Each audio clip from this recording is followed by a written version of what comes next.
สวัสดีค่ะวันนี้เก๋จะพาพวกเราไปรู้จักกับสัญญาณของโรคตับนะคะว่าเป็นอย่างไรกันบ้างนะคะสัญญาณแรกเลยเนี่ยนะคะก็คือว่าจะเจ็บในชายโครงด้านขวานะคะไม่ทราบว่ามีใครเคยเป็นหรือเปล่านะคะหรือว่ามีอาการคลื่นไส้เบื่ออาหารทานอะไรก็ไม่ค่อยลงนะคะเห็นอะไรก็เบื่อไปหมดนะคะหรือว่ามีอาการแบบตาเหลืองนะคะลองส่องกระจกดูนะคะทำไมตาขาวเราเริ่มเป็นสีเหลืองนะคะหรือว่ามีอาการขาบวมขึ้นนะคะไม่ได้เกิดจากเกาต์ไม่ได้ปวดตามข้อนะคะแต่ว่าบวมนะคะ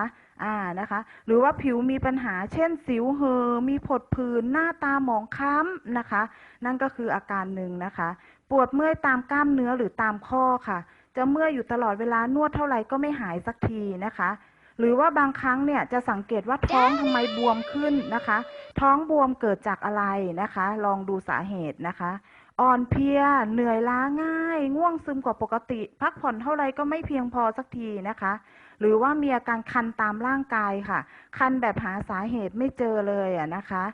นะคะแล้วก็อีกอันหนึ่งก็คือในเรื่องของท้องอืดท้องเฟ้อทานอะไรเข้าไปนิดหน่อยก็ทำให้ท้องอืดนะคะหรือว่ามีกลิ่นปากกลิ่นตัวเหม็นนะคะนั่นคือเป็นอีก